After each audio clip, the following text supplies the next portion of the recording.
다 같이 성경을 들고 일어서시기 바랍니다.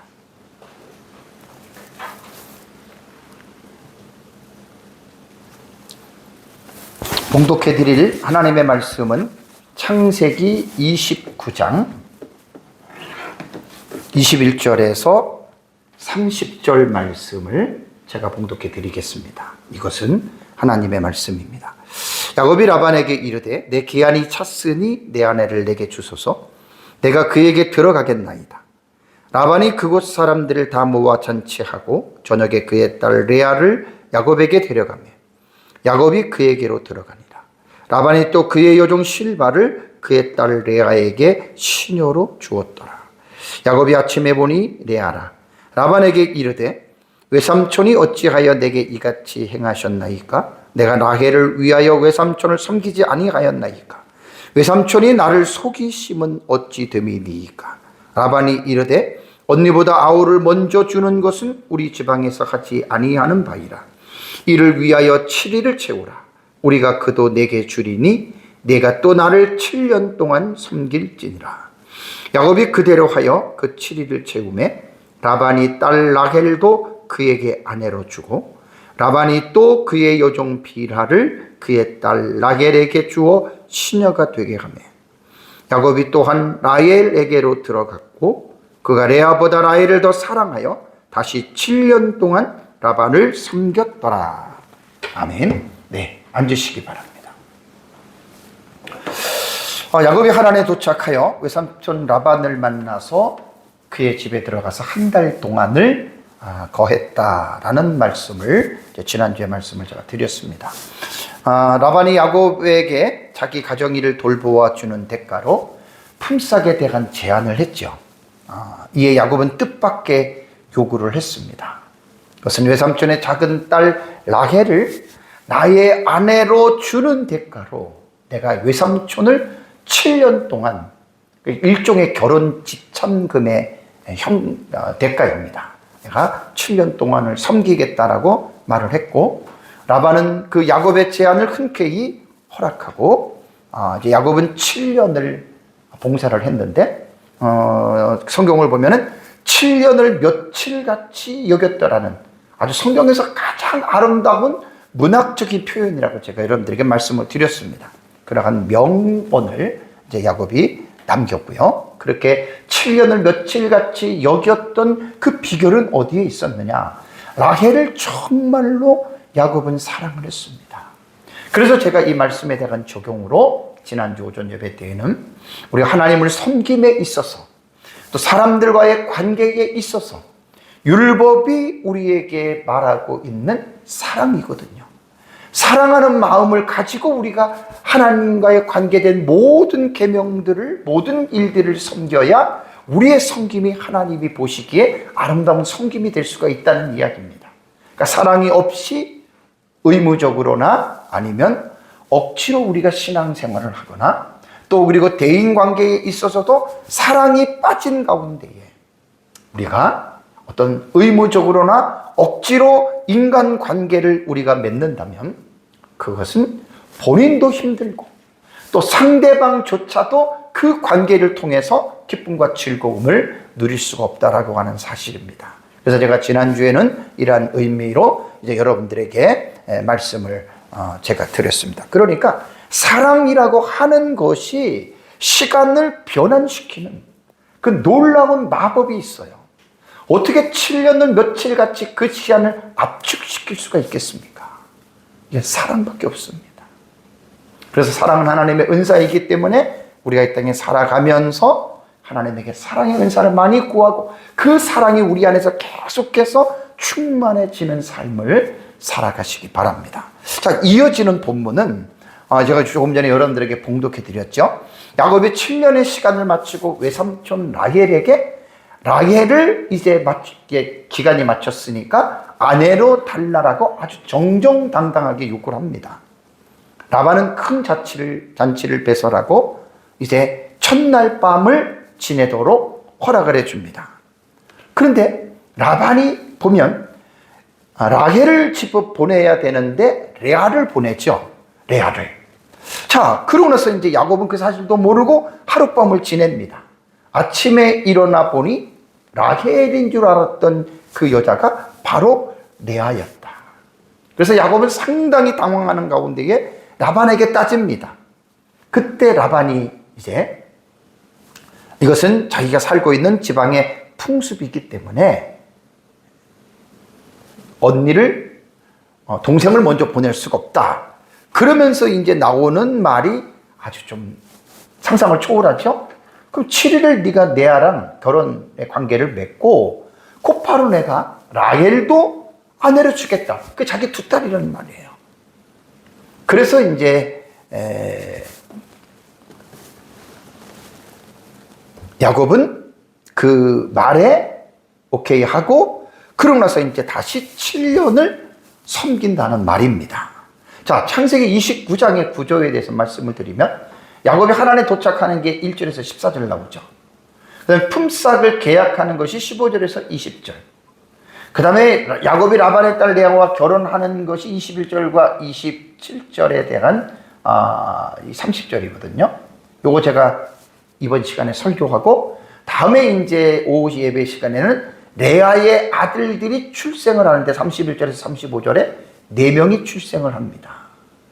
그리고 이제 뒤에 30장으로 넘어가면 레아가 다시 2명을 또 출산을 해요. 그 전에 이제 비라가 낳은 2명과 실바가 낳은 2명에서 8명. 그러고 나서 이제 나중에 레아가 9번째, 10번째 아들을 낳아서 레아가 낳는 아들들은 총 6명이 됩니다. 네, 그래서 이제 이 부분들은 다음에 이제 여러분들에게 넘어가면서 말씀을 드리고요. 자, 이제 오늘 21절 말씀을 여러분들에게 해석해 주겠습니다. 자, 야곱이 라반에게 말을 합니다. 내 기한이 찼으니 내 아내를 내게 주소서. 내가 그에게로 들어가겠나이다. 라는 말을 지금 21절에 지금 이 말을 하고 있습니다. 근데 이 말을요, 원문의 의미로서 가만히 살펴보면 상당히 당당하게 지금 말을 하고 있고요. 그리고 목적 또한 분명합니다. 히브리 원문을 보면은, 히브리 언어가 그 동사 언어라 그랬잖아요. 그러니까 원문을 보면은 이제 라반에게 말했다라는 말이 동사가 먼저 나와요. 말했다라고 하는 그러한 어떤 설명적인 문구가 나오고, 그러고 나서 야곱이 말하는 첫 번째 동사가 뭐냐면 우리말에는 중간쯤에 들어가 있잖아요. 주소서가 먼저 딱 나와요. 문장 서두에 주소서라고 하는 말이 나오고, 그 다음에 목적어가 나의 아내를 이라고 하는 목적어가 나옵니다. 근데 이 말을 이제 뒤에서 조금 설명을 해드리겠지만 상당히 강한 요청이 담긴 그러한 뉘앙스인데요. 여기서 이제 주소서라고 하는 말은 이 동사는요, 명령형이고, 그 뒤에 나오는 연결되는 그 구문을 보면은 이유절이거든요. 이게 이제 키라고 하는 이유 접속사잖아요. 왜냐하면 달라, 무조건 달라가 아니잖아요. 그리고 왜냐하면 찾다, 말루라고 하고 그 다음에 야마이라고 하는 말입니다. 찾다 나의 날들이. 그러니까 이 말루라고 하는 말은 이제 채우다 가득 차다라고 하는 이것도 완료형이거든요. 그러면 뭘 말하는 거죠? 7년의 약조를 한 약조가 끝났다는 거예요. 완료가 됐다는 말이에요. 그러니까 지난주에 약조를 하고 그러면서 벌써 시간이 7년이 지났다. 그러니까 여기서 명령형은 당당한 거예요. 아이고 삼촌 제발 딸 좀 주세요. 이게 아니에요. 7년 동안 분명히 결혼 지참금의 요소를 가지고 말을 했기 때문에 여기서는 완전히 지금 야곱이 당당하게 라반에게 이제 달라라고 하는 이제 그러한 말을 하고 있습니다. 분명한 목적이 있잖아요. 야곱이 분명한 목적이 뭐냐면 내가 들어가겠나이다라고 우리말은 여러분 이렇게 번역을 했어요. 조금 이제 이 단어가 조금 이제 4가지 의미가 한 단어에 포함이 되어져 있습니다. 이건 조금 설명을 제가 해드리고 간략하게 여러분들에게 좀 말씀을 드릴 텐데요. 우선 접속사가 나옵니다. 그리고라고 하는 접속사가 나오고요. 1인칭 단수 어미가 그 다음에 또 이 단어에 붙어 있습니다. 그 다음에 동사가 보라고 하는 원형이 동사가 세 번째 들어가고 마지막 네 번째는 이 하라고 하는 이 단어가 들어가는데 지난번에 제가 말씀을 드렸어요. 이게 어려워요. 코르타티브라고 하는 이 표시하는 자음이 하나 들어갔거든요. 그러니까 한 동사에 네 개에 대한 이 의미를 여러분 우리는 집어넣어서 우리는 이것을 읽어야 돼요. 그러니까 이 내용이 뭐냐면 우선 접속사에 대한 부분은 그리고라고 이렇게 우리가 읽는데 일단은 코르타티브하고 합해졌기 때문에 그러므로로 우리가 이 단어를 먼저 이해를 해야 됩니다. 자, 그러므로라고 이제 이해를 하면서 이 코르타티브라고 하는 말은 뭐냐? 이것은요, 이게 또 미완료잖아요, 미완료. 그러니까 내가 들어갈 것이다 라는 말인데 이게 단순히 들어갈 것이다 라고 하는 말이 아니고 코르타티브라고 하는 요 하가 딱 들어가면은 어떻게 우리는 이 부분을 봐야 되냐면 일단은 1인칭에서 코르타티브는 1인칭에서 말하는 사람의 의지를 표현할 때 사용하는 거예요. 그러니까 아주 독특한 거예요. 그냥 미완료면 내가 들어갈 것이다 라고 말을 하지만 코르타티브는 특수한 미완료라 그래요. 특수한 미완료. 그러니까 이게 뭐냐면 내가 반드시 들어가야 한다. 반드시 들어갈 것이다. 그러니까 자기 어떤 명령형적인 이런 의도가 여러분 여기에 들어간 거예요. 그러니까 앞에 말과 여러분 이걸 연결해서 여러분 말을 한다면 조건이 뭐죠? 나의 날들이 찼다. 이 말이 뭡니까? 내가 7년 동안 했지 않느냐? 그러니까 코르타티브는 1인칭에서 말하는 사람의 자기 의지를 확실하고 분명하게 내가 들어간다. 이런 뜻이라는 말이에요. 그러니까 여기서는 뭐냐면 반드시 내가 들어가니까 외삼촌 빨리 라헬을 내게 주십시오. 그러니까 7년이라고 하는 계약의 의무를 완수했기 때문에 당연하게 이것은 내 권리다라고 하는 말입니다. 그러니까 코르타티브가 이러한 의미를 가지고 있는 거예요. 그냥 이게 만약에 그냥 미완료면은 내가 들어갈 것이다 라는 말인데 그게 아니라니까요. 그래서 한 단어에 문법적인 이건 지금 네 가지의 요소가 지금 단어 안에 지금 압축되어 있잖아요. 그러니까 이걸 하나하나 풀다 보면 단순하게 들어가겠나이다라는 말이 아닙니다.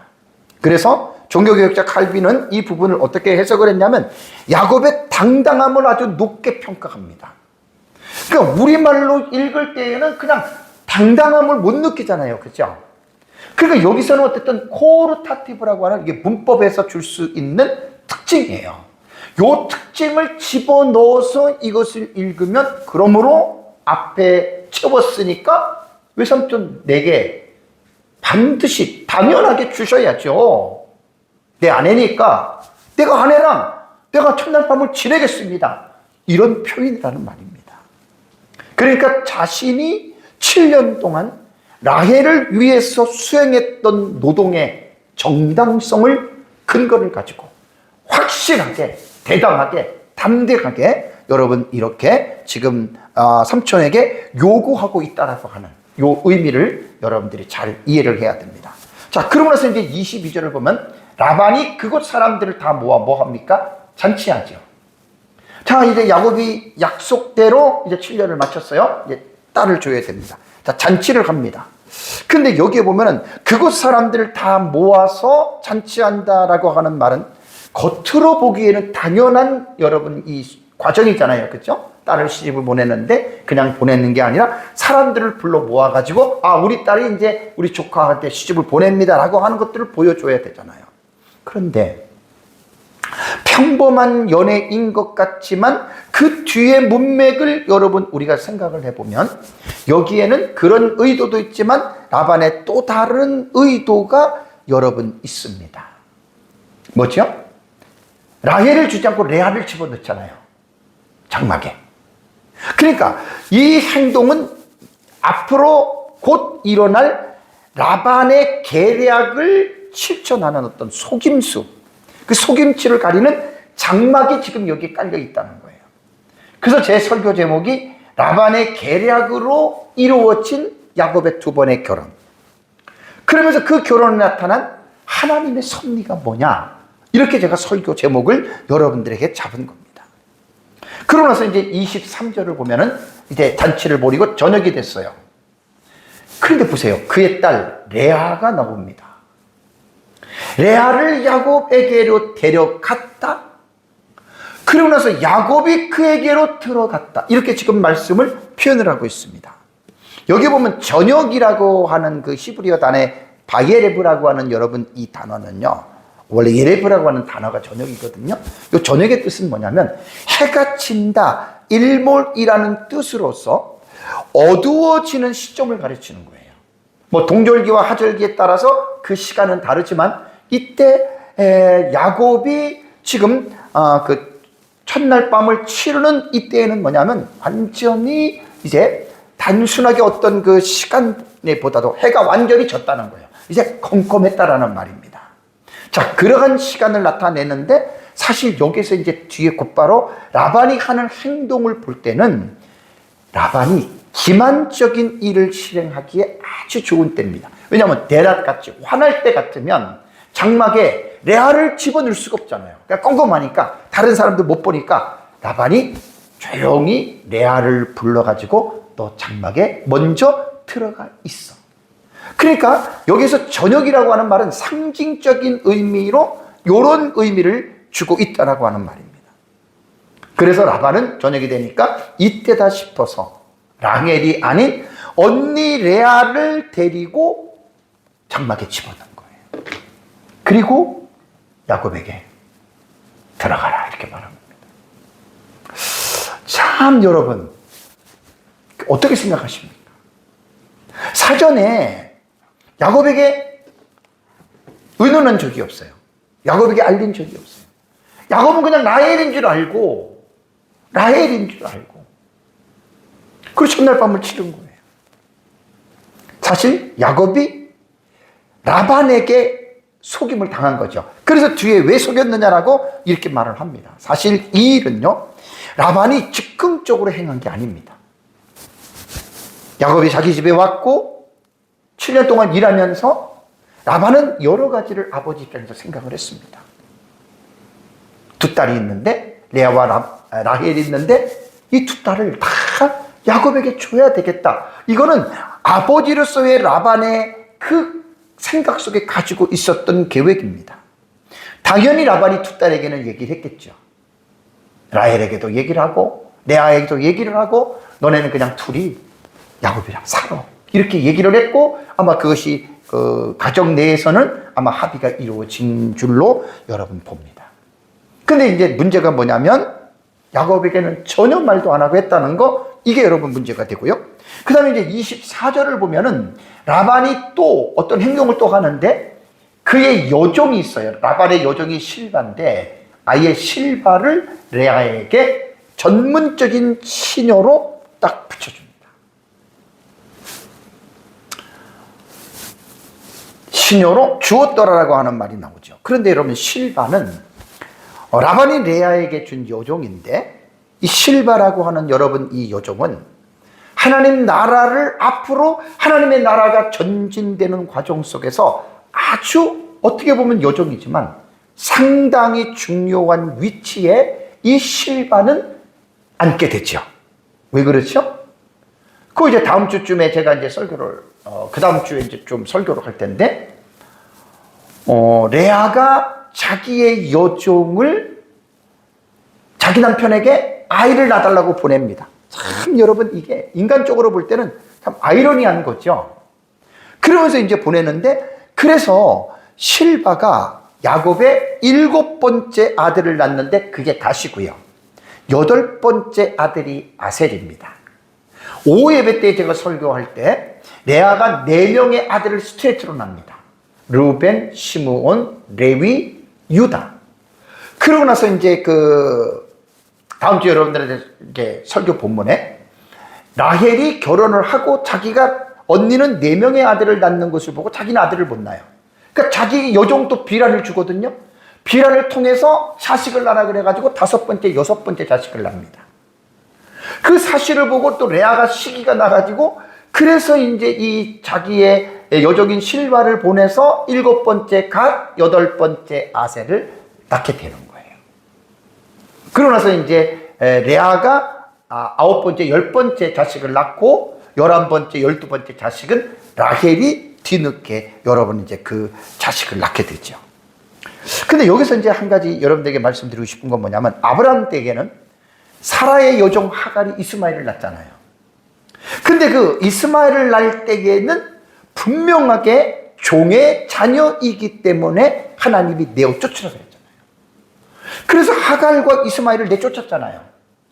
그런데 야곱의 시대에 와서는 여종의 실바가 난 두 아들과 비라가 난 두 아들이 내어 쫓기는 게 아니라 정실 부인과 난 그 아들로 동일한 12명의 아들의 지위를 얻게 됩니다. 이상하지 않습니까? 우리는 이 이유를 분명하게 여러분 이해하고 있어야 됩니다. 이 이유는 뭐냐면 아브라함 때에는 언약의 씨에 대한 단일성을 강조를 했어요. 그래서 딱 하나라고 하는 어떤 그런 면에서 강조를 했고, 야곱의 시대에 와서는 하나기는 하나이지만 그 하나는 여인의 후손의 맥을 이어가는 데 필요한 하나고, 또 아브라함에게 약속했던 내 씨가 하늘의 별과 같이 바다의 모래같이 많아진다 그랬잖아요. 그러니까 이 야곱의 시대에는 그 하나님의 언약이 야곱을 통해서 공동체라고 하는 이 단계로 대규모로 확산이 됩니다. 그래서 4명의 여자를 통해서 12명이 태어나는 거예요. 그래서 이 12명이 어떻게 되냐면 이스라엘 백성의 시조가 돼요. 그래서 12지파가 되는 겁니다. 그래서 야곱의 12아들은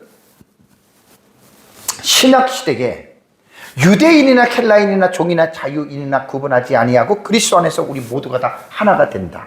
막 그런 것들을 예표적으로 보여주는 사건으로 우리가 이 본문을 이해하면 됩니다. 자, 25절로 넘어갑니다. 야곱이 아침에 일어났습니다. 봤습니다. 레아입니다. 그리고 이제 라반에게 말을 합니다. 따지는 거죠. 외삼촌이 어찌하여 내게 이같이 행하였습니까? 이렇게 따지잖아요. 내가 라헬을 위하여 섬기지 아니하였습니까? 이게 다 의문사로 말을 하는 거예요. 나를 속이심이 어찌 됨이니까 까까라고 의문사를 씹으려고 사용을 하는 거예요. 여기에 근데 제가 이 설교를 준비하면서 전에도 여러분들한테 이 하야 동사에서 바예히라고 하는 이 동사를 여러분들에게 그 설교를 몇 번 했잖아요. 이게 뭐냐면 우리말에는 그냥 야곱이 아침에 일어나 보니 그러면 그냥 이 스토리상으로 볼 때 잠에 잤다 그리고 아침에 일어났다 장면이 전환이 되는 거예요. 그런데 우리말에도 그냥 읽으면은 자연히 느낄 수가 있지만 히브리어는 아주 정확하게 문법적으로 이 부분을 말을 했습니다. 그게 뭐냐면 히브리어는요 이 바브 연속법으로 시작되는 예히, 이게 하야 동사거든요. 하야 동사는 뭐뭇이다, 뭐뭇이 일어나다라고 하는 말입니다. 그러니까 25절에 첫 번째 단어가 이 동사로 시작해요. 그러니까 이 동사는 어떤 의미를 가지고 있냐면 전환이에요, 전환. 그러니까 장면이 전환이 되는 거죠. 뭐 우리말도 쭉 읽으면 장막에 들어갔다, 밤에 어두울 때 들어갔다, 그리고 보니까 아침에 일어났다. 말 안 해도 우리는 그냥 쭉 장면의 전환으로 우리는 읽잖아요. 우리는 그냥 의미상으로 읽어요. 근데 히브리어는 문학적인 기법으로 바예히라고 하는 이 동사를 분명하게 썼습니다. 그러면 히브리어의 문학 속에서는 앞선 사건의 흐름을 이어받으면서도 새로운 국면이나 결정적인 사건이 발생하는 장면 전환으로 문학적으로는 읽혀진다는 거예요. 그러니까 당연히 인식이 전환이 된다는 말입니다. 영화를 볼 때 여러분 한번 생각해 보십시오. 한 장면이 맞춰지고 다른 장면으로 전환이 될 때 그것은 나레이터가 말은 하지 않아도 우리는 화면을 통해서 다른 장면이 쑥 들어오잖아요. 그죠?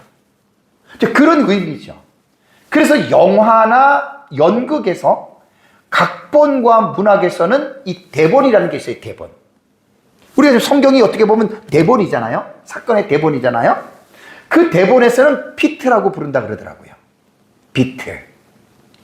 이 비트라고 하는 단어는 이게 씬 헤딩이라고 하는 단어는요. 장면 자체가 완전히 바뀌어져 버려요. 근데 이거는 씬 헤딩은 아니에요. 그렇죠?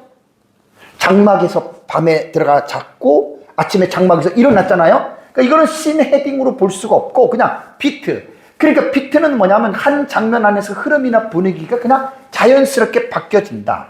그래서 이제 이것을 영화나 영국의 각본에서 볼 때에는 비트 혹은 뭐 잠시라고도 적기도 한다라고 하는 말입니다. 우리 말에는 그냥 그런 것은 없어도 우리가 이제 뉘앙스로 우리가 스토리의 어떤 그런 속에서 우리는 이제 이 부분을 이해를 하고 있습니다.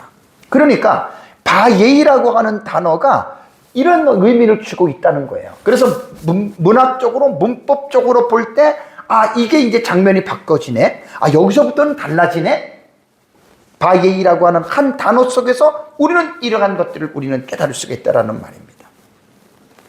그래서 이 바예이가 주는 동사는요, 첫날 밤을 보내기 위해서 날이 어두웠을 때 라반이 라헬을 먼저 집어넣어놓고 야곱에게 들어가라 그랬잖아요. 야곱이 들어갔어요. 그러고서는 그 내용이 생각이 돼요. 그리고 25절에 곧바로 바예히라고 하는 단어가 바로 그것을 우리에게 새로운 장면을 변화시킨다는 말입니다. 이런 걸 생각하시고. 자, 그러면 이제 25절에 동사 바예히가 나와요. 이게 이제 바예히거든요. 장면이 전환이 됐다.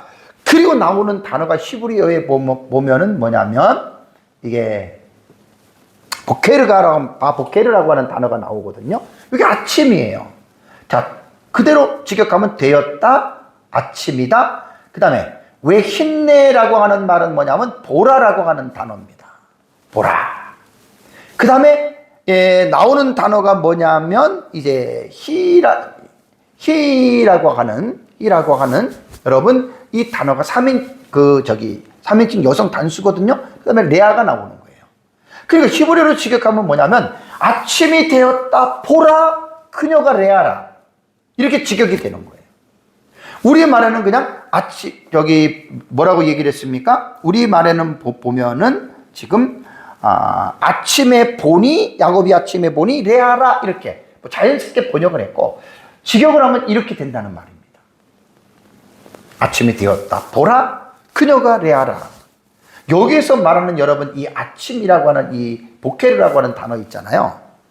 요 보케르라고 하는 여러분 이 단어는요, 보케르예요. 원래 이제 원형이 보케르인데 정오 이전의 시간대를 가르치는 아침이 아니에요. 우리가 보통 아침 그러면 오전 그러면 보통 해가 뜨고 나서 12시까지 우리는 오전이라고 이렇게 AM이라고 우리 말하는데 그런 AM이 아니에요. 밤이 낮으로 바뀌는 시점, 밤이 끝나는 시간으로서의 아침이에요. 이해가 되시죠? 그러니까 뭐 10시도 아침, 8시도 아침 되는데 그런 아침이 아니고 밤이 끝나면서 곧바로 아침으로 전환되는 바로 요 시점에. 그리고 이제는 사물을 분간할 수 있는 어둠이 사라졌다는 말이죠. 딱 봤더니 그 여자가 보니까 레아예요.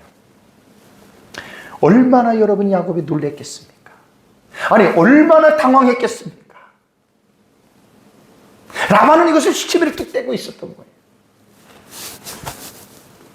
그래서 야곱이 라반에게 일어나서 따지는 거예요.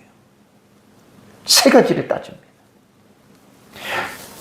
이 일이 도대체 무엇입니까? 이제 쉽게 제가 표현하는 거예요. 우리말 감정을. 외삼촌이 어찌하여 내게 이같이 행했습니까? 이 어찌하여라고 하는 말하고 하는 의문 대명사를 꼭 들어가요. 세 군데가 다. 이게 의문 대명사거든요, 이게. 어찌하여. 좋더라고 하는 말은 지시대명사예요. 어찌하여 이렇게. 그 다음에 동사가 뭐냐면 행하다라고 하는 말이 완료형이에요. 이미 이루어진 거예요. 이미 사건은 터진 거예요. 어찌하여 이렇게 했습니까? 그러니까 라반의 이 기만적인 행위는요, 반드시 윤리적으로 문제가 되는 겁니다. 여기 완료형이라고 하는 말은 뭐냐면 이미 전날 밤에 그 일은 사건이 완성된 거예요. 완료가 된 거예요. 더 이상 어떻게 할 수 없어요. 둘이 몸을 섞은 거예요. 더 이상 어떻게 할 수 없어요. 완료가 됐다는 말입니다. 그 다음에 두 번째, 야곱이 외삼촌에게 따지는 게 이런 의미입니다. 나는 분명히 라헬을 위해서 섬기지 않았습니까? 라헬을 위해서 아니하셨나이까? 이것도 지금 여기 의문사하고 부정어 로예요. 로 부정사 알죠? 로. 아니다. 분명히 내가 라헬을 위해서 섬겼는데, 그렇게 하지 않았습니까? 그렇게 지금 말을 하는 거예요. 이거는 뭐냐면, 라반이 부정할 수가 없어요. 왜? 7년을 이제 끝나는 날이니까 분명히 라반이 알았잖아요. 그러니까 여기에서 이 수사 의문문이죠. 이게 전부 다.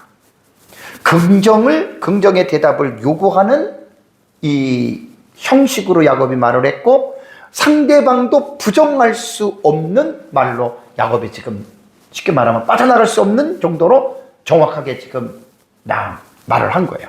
나는 라헬을 위해서 내가 섬기지 않았습니까? 그 다음에 세 번째 따지는 게 뭐냐? 그런데 왜 나를 속였습니까? 왜 나를 속였습니까? 속이다라고 하는 말이 이게 완료형이거든요. 피엘은 강조형이에요. 강조. 피엘은 능동태입니다. 그러니까 이 동사를 여러분 제가 풀어서 여러분들에게 해석을 하면 이미 완료형이기 때문에 속였잖아요. 하룻밤이 지났잖아요. 같이 잤잖아요. 끝난 거예요. 되돌릴 수 없고 물릴 수가 없어요. 완료형이단 말이에요. 근데 지금 속였다라고 하는 이 속이는 이 라반의 심중을 어떻게 이 문법은 피엘 완료형은 우리에게 설명을 하냐면 속인 것을 강조하는 거예요. 분명히 속였잖아요. 근데 라반이 속이는 그 행동에 있어서는 능동태입니다. 억지가 아니었어요. 자기 스스로가 속인 거예요. 이게 피엘 완료형에서 피엘형에서 라반의 그 중심을 우리에게 지금 이렇게 표현하고 있다라고 하는 말입니다. 완전히 자기 스스로 그렇게 했던 겁니다. 그러니까 이것은 단순한 실수도 아니고 즉흥적으로 바꾼 것도 아니고 라반의 기만적인 의도성이 여기에 담겨져 있는 거예요. 참 얼마나 야곱으로 볼 때는 여러분 우리가 이것에 대해서 황당했겠습니까? 자, 우리는 이 사건을 그럼 어떻게 봐야 되느냐? 자, 우리는 지금 이 사건에 대한 내막을 제가 성경의 해석을 통해서 여러분들에게 말씀을 드렸습니다. 그럼 우리는 이 사건을 어떻게 봐야 하느냐? 단순하게 라반의 계략에 야곱이 속임수에 넘어가서 이런 불행한 일을 당했다라고 봐야 되느냐? 지난주에 제가 설교할 때도 참새 한 마리가 땅에 떨어지는 것도 하나님이 허락하셔야지 땅에 떨어져야 된다 그랬고, 예수님은 너희는 참새보다 더 귀하다고 말을 했어요. 그러니까 지금 언약의 가정의 대표자로서의 지금 삶을 살아가고 있는 야곱이 겪는 이 일이 과연 여러분 이게 우연일까요? 우린 여러분 이게 우연으로 보십니까?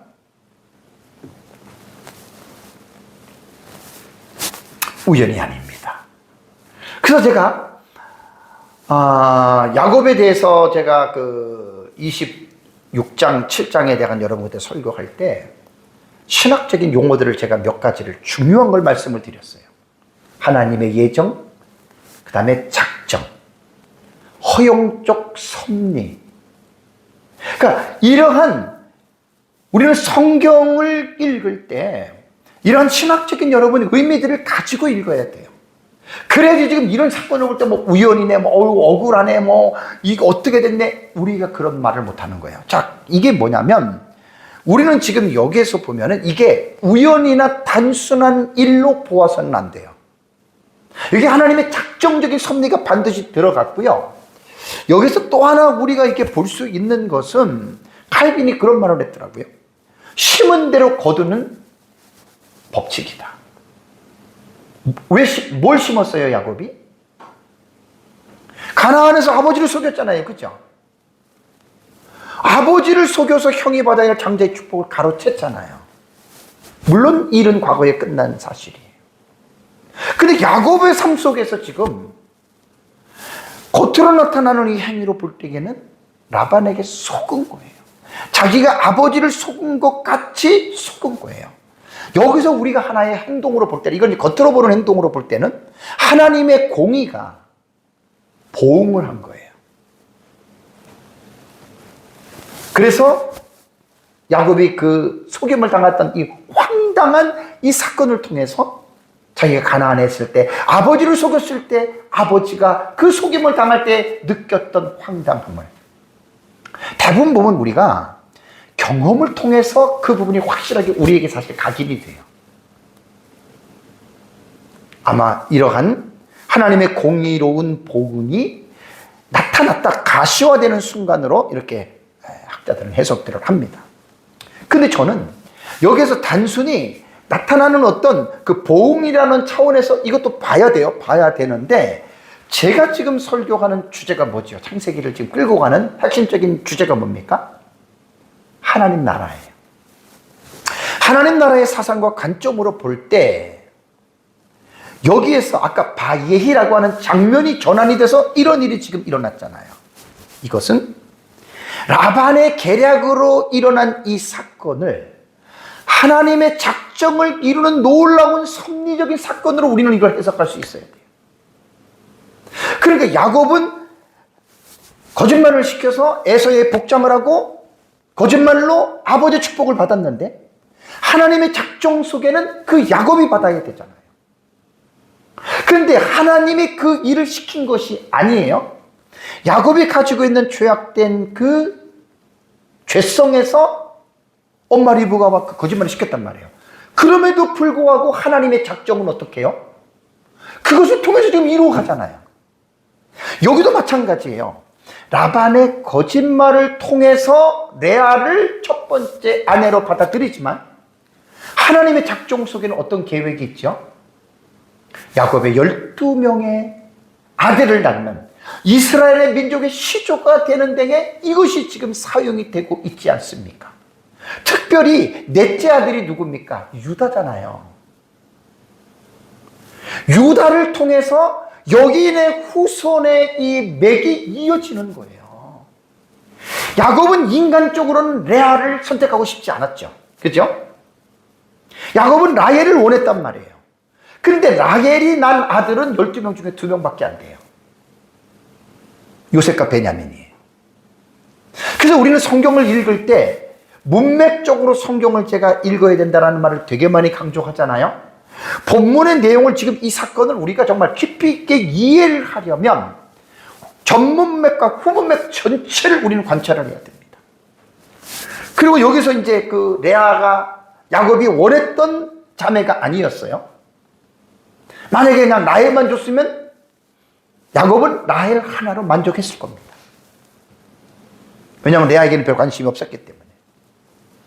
그래서 하나님의 나라의 사상과 관점으로 우리는 지금 이 사건을 보면, 야곱은 레아에 대한 마음이 없었지만, 어떻게 보면 속임을 당하고 반강제적이지만, 이 일을 통해서 하나님의, 이게 작정인 거예요. 작정. 예정이 아니라 작정. 하나님의 작정에서 이루어가는 놀라운 사건을 지금 우리가 보는 거예요. 당연히 야곱은 자기 생각과 하나님의 생각이 다르기 때문에 이해가 되지 못하고 속임을 당했다고 생각하고 그것 가지고 외삼촌을 원망했지만, 하나님의 나라의 사상으로 볼 때는 그렇지 않습니다. 하나님의 작정을 이루어가는 놀라운, 여러분, 이런 섭리가 여러분 있는 겁니다. 그러니까 이것은 우리는 우연으로 보는 게 아니에요. 그렇다고 라반이 거짓말을 시켜서 야곱에게 레아를 집어넣은 것을 우리는 그것을 인정하면 또 안 돼요. 설사 하나님이 그렇게 한다 하더라도 먼저 라반은 야곱에게, 지난번에 야곱이 이삭을 죽을 때도 말씀드렸지만 정직해야 되는 거예요. 정직했어야 돼요. 내가 2딸이 있는데 내가 보니까 너에게 다 주고 싶다. 응? 너에게 다 주고 싶고, 우리 지방에서는 동생을 먼저 보내는 게 아니라 언니를 보내기 때문에 내가 먼저 너에게 언니를 줄 수밖에 없었다. 정직하게 미리 야곱에게 이야기를 했어야 됩니다. 그러면 야곱이 수긍할 수밖에 없어요. 그럼 야곱이 수긍을 하면 그렇게 됐을 텐데 전혀 말을 하지 않았다는 거, 이거는 우리가 객관적인 차원으로 볼 때 이거는 라반이 잘못된 겁니다.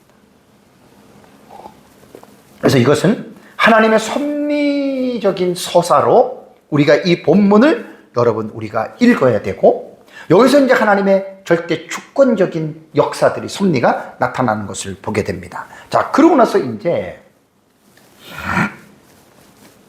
책임을 추궁을 했어요. 라반의 변명이 나옵니다.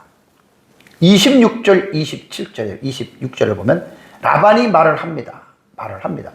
언니보다 아우를 먼저 주는 것은 우리 지방에서 하지 아니하는 바이니라라는 말을 합니다.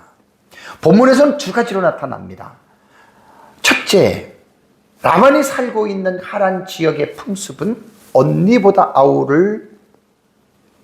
아우보다 언니를 먼저 보내지 않는다는 것. 둘째는 결혼하면 7일 동안의 신혼을 보내야 된다는 것. 여기서 우리가 지금 이해할 수 없는 게 뭐죠? 우리 시대로서는 지금 이게 이해가 됩니까? 안 됩니까? 사촌 간의 결혼도 안 되고, 더군다나 한 딸이 아니라 두 딸을, 그냥 언니 동생을 한꺼번에 다 주는 거예요. 우리 지금 살고 있는 이 시대 문화로서는 도저히 이해 불가합니다. 그런데 우리는 성경을 읽을 때 제가 늘 강조하는 게 뭐죠? 그 성경이 기록된 당시의 그 시대 문화와 역사를 읽어야 돼요. 그걸로 읽어야 돼요. 우리가 살고 있는 시대의 문화와 가치관으로 읽으면 과거에 있었던 시대의 그 사건들이 이해가 안 되는 내용들이 한두 가지가 아닙니다. 그래서 성경은 1차적으로 그 시대에 기록된 역사와 문화로 먼저 읽어내야 돼요. 그걸 읽어낸 다음에 그 다음에 이제 우리 시대와의 오랜 시간의 긴 거리를 우리는 이해할 수 있는 그러한 시간적인 부분들을 우리가 지식을 가지고 우리의 지금 이 시대로 1차적인 내용을 우리가 끌어와야 됩니다. 우리가 보는 관점에서 이해될 수 없지만 그 당시에는 별 문제가 되지 않았던 관습이었습니다. 그렇다면 야곱이 살던 시대는 어떤 시대였느냐? 여러분, 우리가 창세기를 보면은요, 창세기가 시작의 책이잖아요. 창조 질서와 그 다음에 3장에서 아담과 하와가 범죄하고 타락하죠. 그죠? 그러니까 창조 질서와 범죄한 이후에 타락의 그 질서가 공존하는 거예요. 그리고 창세기에는 율법이 주어지지 아니하는 불문법 시대예요. 출애굽기에 들어가서 모세 시대에 율법이 주어지는 과도기의 상태이거든요. 그러니까 우리는 이것들을 잘 구분해서 여러분 성경을 우리는 읽어야 됩니다. 범죄 이전에 에덴 동산에서 하나님께서 세우신 결혼 질서는 뭡니까? 한 남자와 한 여자가 부모를 떠나서 둘이 하나가 되라. 일부 일체되고, 이게 창조 질서의 본질이에요. 근데 아람이 왜 타락하고 나서는 어떻게 됩니까? 하나님을 떠나서 인간이 왕이 된, 인간이 주도권을 잡은 거기 때문에 창조 질서가 뭐고 양심의 법도 있지만 무시하고 자기가 왕이 돼서 자기 마음대로 하잖아요. 그래서 창세기를 보면 타락 이후에 라멕이 최초의 일부 다처제의 주인공이 됩니다. 그리고 근친의 결혼이 자연적으로 타락 이후에는 인류 번식을 위해서 근친이 그냥 자연적으로 그렇게 될 수밖에 없는 여러분 그러한 시대였습니다. 그래서 하나님의 허용으로 우리는 봐야 됩니다.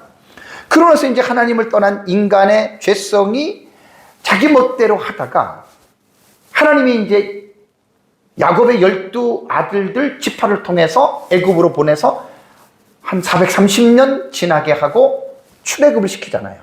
그리고 그들에게 가나안 땅을 줄 때 하나님은 그들에게 이스라엘 백성들에게 있어서는 율법이 되게 중요합니다.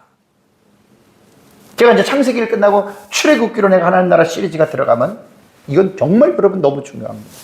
율법은요, 하나님 이스라엘 백성들을 올가매고 괴롭게 하려고 준 게 아니에요. 정말 이스라엘 백성들에게는 율법이 그게 하나님의 법이었어요. 율법 시대를 기준으로 볼 때 근친 결혼은 모세 율법에 분명으로 금지했습니다. 자, 레위기 18장을 보면은 어머니, 계모, 자매, 손녀, 이복자매, 고모, 이모, 숙모, 며느리, 형수, 아내의 딸 및 손녀, 그 다음에 자매들을 동시에 아내로 삼지 말아라라고 율법엔 분명하게 명시했고, 근친 상간을 범한 사람들에게 형벌이 됐는데 어머니와 동침하면 반드시 죽여라. 레위기 20장에 나와요. 며느리와 동침하는 자도 둘 다 죽여라. 시아버지 며느리 둘 다 죽이라는 거예요. 자매와 동침한다, 처형이나 제수를 동침하면 백성 중에서 끊어져 죽이는 거예요. 이모와 동침한다, 그 죄를 담당하라. 이게 이제 율법 시대에 여러분 주어진 거예요. 그러니까 라반 시대에는 율법 이전 시대잖아요. 불문법 시대란 말이에요. 결혼에 대한 하나님의 뜻이 정리되어져 있지 않아요. 그래서 로마서에 보면은 율법이 없을 때에는 죄를 죄로 여기지 아니하노라 그랬죠. 그죠? 그러니까 우리가 창세기에서 창조 질서와 타락 이후의 그 질서가 혼돈이 공존하는 거예요. 그래서 창세기 텍스트에서는 율법의 텍스트를 가지고 읽으면 안 돼요. 아시겠죠? 그러니까 창세기의 그 시대적인 역사와 그 상황으로 읽어내야 되고, 그리고 이제 출애굽기에는 율법을 준 시대에는 율법을 가지고 또 우리가 그것을 읽어내야 된다는 말입니다. 그러니까 야곱이 4명의 여자를 통해서 12명을 낳았다? 우리가 죄라고 말을 할 수가 없다는 거예요. 그 시대의 특징이 불문법 시대였고. 그러면서 이제 27절에 보면은 이를 위하여 7일을 채우라. 왜냐면 신혼으로 결혼을 했으면 이 당시의 풍습이 7일 동안을 부인과 함께 관계를 맺으면서 지내라는 거예요. 왜? 그것이 이제 결혼에 대한 합법적인 것을 이제 인정할 수 있다. 그런 말이고요. 그 다음 말이 보세요. 우리가. 그가 누굽니까? 야곱이 원했던 여인 라헬입니다. 그도 내게 주겠다. 내가 또 나를 7년 동안 섬길지리라. 여기서 여러분 7년을 섬기고 라헬을 준 게 아니에요. 7일 동안 레아와 자고 지내고 나서 곧바로 7일 다음에 8일째에 라헬도 줘서 야곱은 또 라헬과 함께 7일을 또 같이 지내는 거예요. 이것은 그 당시에 문화적 관습과 신학적 상징, 이 7이라고 하는 말, 이렇게 우리가 이해를 하면 됩니다. 여기서 이제 라반이 7일을 채우라고 말을 했고, 그 다음에 7년을 자기에게 봉사하라고 말을 하잖아요. 그 새로운 조건이 7년입니다. 그래서 이제 야곱의 반응을 볼까요? 자, 보세요. 28절에 야곱이 그대로 하여 그랬잖아요.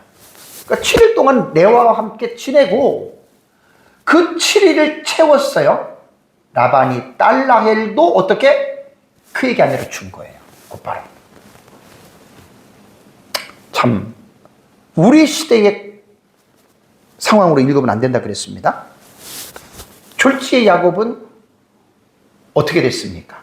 자매를 자기 아내로 확실하게 징표로 그렇게 7일씩 보냈다라고 하는 말입니다. 그러고 나서 이제 29절을 보면은요, 라반이 또 그의 여종, 이번에는 비라입니다.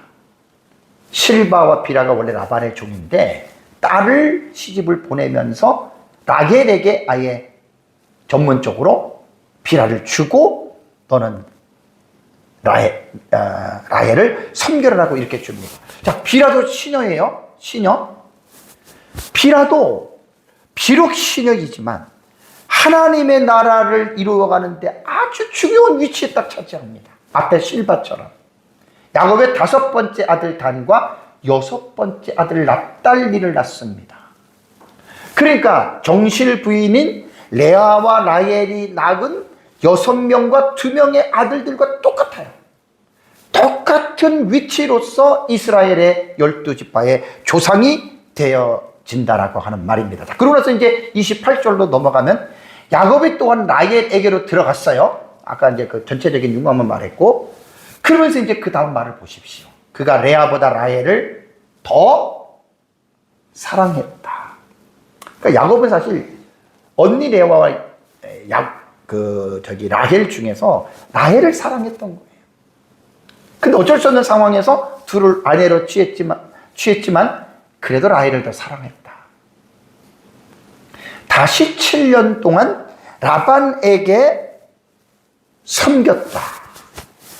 라헬에게 들어가서 이제 곧바로 남편의 어떤 그러한 결혼의 의무를 실행하고요. 여기에서 레합을 더 사랑했다라고 하는 말씀 속에서 우리는 뭘 봐야 되냐면, 이게 뭡니까? 편애잖아요, 편애. 사랑이 치우친 거예요. 야곱의 가정이 어땠습니까? 에서와 야곱 쌍둥이 낳았을 때 이삭과 리브가가 편애했잖아요. 이삭은 에서를 좋아하고 리브가는 야곱을 좋아하고, 결국은 야곱의 가정에서 불행의 씨앗이 트게 된 것은 뭐냐면 가정적인 역사로 볼 때 편애입니다. 편애. 이건 정말 되게 중요합니다. 그런데 보세요. 야곱이 자기가 두 여자를 얻고 나서 편애하잖아요. 아니 12명의 자식을 낳고 야곱이 어떻게 합니까? 요셉만 좋아하잖아요. 그 편애잖아요. 편애. 어쨌든 여러분, 이 편애는 결코 좋은 게 아닙니다. 건강한 가정을 이룰 수가 없습니다. 그리고 일부 다처제라고 하는 4명의 여자가 12명을 낳은 이 야곱의 가정에서는요, 편애가 결국은 질투와 분쟁의 씨앗이 돼서 엄청난 비극들을 앞으로 겪게 되는 것들을 여러분 우리가 이제 보게 될 것입니다. 어쨌든 두 여자가 지금 자매가 한 남자의 아내가 되었기 때문에 두 아내로 인해서 이제 이 시기심과 질투가 얼마나 많이 일어납니까? 그 시기심과 질투를 통해서 자기들이 가지고 있는 여종을 통해서 어떻게 됩니까? 둘씩 4명의 또 아들을 낳게 되잖아요. 참 이런 것도 하나님의 작정 속에서 여러분 우리가 이것을 읽어야 됩니다. 여기서 우리가 좋지 않는 죄라든가 불합리한 것들은 하나님이 그렇게 하겠다라고 우리는 보아서는 안 된다 그랬죠. 그렇죠? 그리고 그런 잘못된 것들은 하나님의 허용적인 섭리 속에서 일어나는 것이기 때문에 이런 것들은 여러분 우리가 잘 해석을 할 수 있어야 됩니다. 어쨌든 중요한 것은 뭐냐면 라헬을 더 사랑했다라고 하는 이 말씀 속에서 야곱이 원 가정, 패밀리 올진이라 그러죠. 원 가정에서 편애로 겪었던 불행이 자기가 만든 새로운 가정에서도 자기도 모르게 편애를 통해서 그 가정 안에서는 더 큰 문제들이 이어진다라고 하는 사실입니다. 여기서 다시 7년을 섬겼다. 이거는 두 가지 의미로 볼 때, 야곱으로 볼 때는 결국 14년 동안을 무임금으로 두 여자를 취하는 걸로 결혼 지참금으로 야곱은 지금 고생을 하는 거잖아요. 이거는 성화적인 측면으로 볼 때 야곱의 14년은 그 노동, 아무것도 얻지 못하고 여자만 얻는 노동은 야곱이 가지고 있는 그 속이는 성품, 교활한 기질을 하나님께서 그 고난을 통해서 야곱을 이끌어 가시는, 그를 성화시키는 하나님의 섭리적인 연단의 기간으로 우리가 해석을 해야 됩니다. 이건 사실 되게 중요합니다. 왜냐하면 야곱의 내러티브 속에서 우리가 이것은 결코 잊어서는 안 됩니다. 그래서 야곱은 어떤 우리의 성화의 부분에서 가장 롤 모델로 하나님이 야곱을 통해서 끌어가시는 것을 보게 됩니다.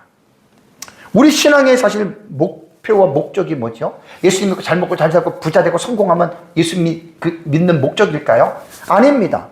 로마서 8장 29절은 하나님이 미리 아신 자들을 또한 그 아들의 형상을 본받게, 이게 목적이에요. 우리가 예수 믿는 목적은 예수 믿어서 부자 되고 잘 먹고 잘 살고 성공하고 이게 목적이 아니에요. 예수 잘 믿어도 가난하게 사는 사람이 있고 성공하지 못한 사람이 허다합니다. 기복신앙인들처럼 꼭 예수 믿는 목적이 성공과 출세로 예수 믿는 목적을 둔다면 그건 잘못 본 거예요. 예수님을 잘못 믿는 거예요. 그 사람 성경을 제대로 본 사람이 아니에요. 가장 성경을 올바르게 핵심을 보려면 예수 믿는 목적이 그 아들 예수 그리스도의 형상을 본받게 하기 위해서, 곧 예수 닮기 위해서입니다. 30년 40년 예수를 믿었으면 그만큼 예수님을 많이 닮아야 돼요. 이게 예수 믿는 목적입니다. 사랑하는 성도 여러분, 오늘 본문에 기록한 야곱의 결혼은 하나님의 나라의 사상과 관점으로 볼 때 매우 중요한 사실을 우리에게 교훈하고 있다라고 하는 사실을 꼭 기억해야 됩니다. 야곱이 2번 결혼한 것은요, 겉으로 볼 때에는 외삼촌 라반의 계략에 의해서 이루어진, 억울하게 속아서 결혼한 것 같지만, 오늘 설교 제목에서 여러분 제가 단 것처럼 하나님의 섭리 가운데 일어나는 사건이에요. 하나님이 이미 오래전에 하나님의 작정 속에 이것이 계획이 있었어요. 그러나 하나님은 불합리한 일들을 하나님이 시키신 것이 아니고 인간들의 사회 속에서 타락한 본성과 죄성들이 그 일을 하에 나간다는 것, 이거를 여러분들이 잘 구분을 하셔야지. 안 좋은 것, 죄 짓는 것도 하나님이 하게 하셨다 그러면 하나님은 죄를 만들어 가시는 죄의 조성자이기 때문에 이렇게 성경을 보지 말라라고 제가 야곱의 그 26장인가요? 그 부분에서 얼마나 제가 여러분들에게 강조한지 몰라요. 꼭 기억하시기 바랍니다. 어쨌든 우리는 라반이 야곱을 속였지만 하나님의 작정이라고 하는, 하나님의 섭리라고 하는 이 큰 틀 속에서 우리는 본문을, 여러분 우리는 이해를 해야 됩니다. 그리고 또 하나는 특징이 뭐냐면 야곱이 가정을 갖고 자식을 낳는 일은 일반 사람하고는 본질이 달라요. 왜 다르죠? 야곱은 지금 어떤 위치에 있는 사람입니까? 언약 안에 있는 자잖아요. 아브라함의 언약이 이삭에게, 이삭의 언약이 야곱에게 내려가서 언약 가문의 대표자예요. 아브라함의 언약이 지금 성취가 되는 그 대표의 위치에 있는 거예요. 그 아브라함의 언약을 계승받은 자이거든요. 그러니까 야곱이 12명을 낳던 1명을 낳던 5명을 낳던 그거는 다른 사람하고는 전혀 달라요. 왜? 그 야곱이라는 자손들 가운데에 아브라함의 언약의 대를 이어갈, 여인의 후손을 이어갈 자손이 태어나기 때문에 야곱의 결혼과 자손의 출산은 전혀 다른 사람하고는 다르다. 이 2가지를 여러분들이 잊지 마시기 바랍니다. 그래서 야곱은 하나님의 언약을 이루어가는 가문으로서 하나님의 나라의 사상과 관점으로 볼 때 좀 제 설교 핵심은 이거예요. 에덴에서 잃어버린 하나님의 나라를 이 땅에 회복시켜야 되잖아요. 자, 하나님의 창조의 목적이 뭐라 그랬죠? 이 세상에 하나님의 나라를 드러내려고 이 세상을 창조하신 거예요. 이 세상 만물을. 범죄 이전에 에덴 동산은 하나님의 나라가 완전하지 않지만 그 하나님의 나라가 임했잖아요. 아담과 하와의 범죄 때문에 하나님의 나라를 잃어버렸잖아요. 에덴에서 쫓겨났잖아요.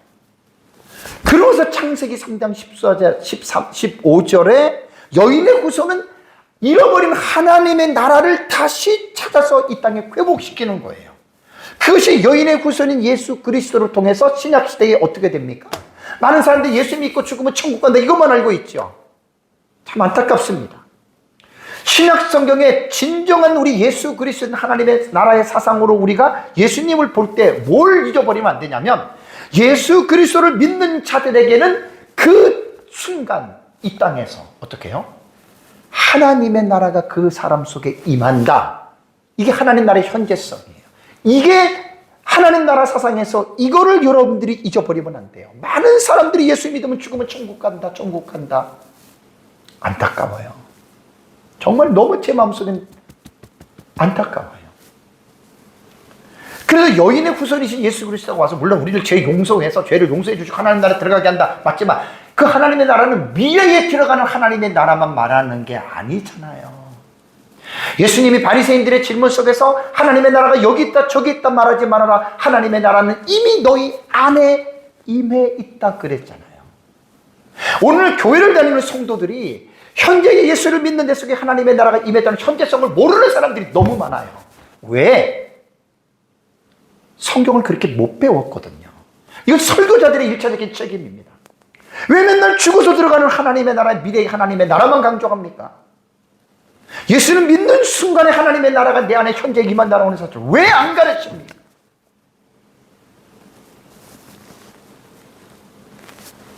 너무 여러분 이거 중요한 거예요.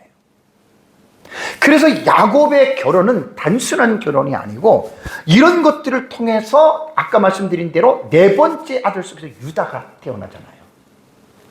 오후에 제가 이제 레아가 난 네 아들에서 자세하게 말씀을 드립니다. 거기서 여인의 후손의 맥을 잇는 자손이 태어나는 거예요. 우리는 지금 하나님의 나라와 사상이라고 하는 이 대전제, 대주제를 가지고 창세기를 지금 1장부터 공부해서 지금 29장, 21절, 30절을 지금 공부하는 거예요. 제 설교는 명확합니다. 하나님의 나라, 그 다음에 구속사, 언약 신학, 모형론, 이 신학적인 입장이 아주 분명하게 지금 창세기를 지금 관통하고 있습니다. 한 2년 정도는 넘게 걸릴 것 같아요.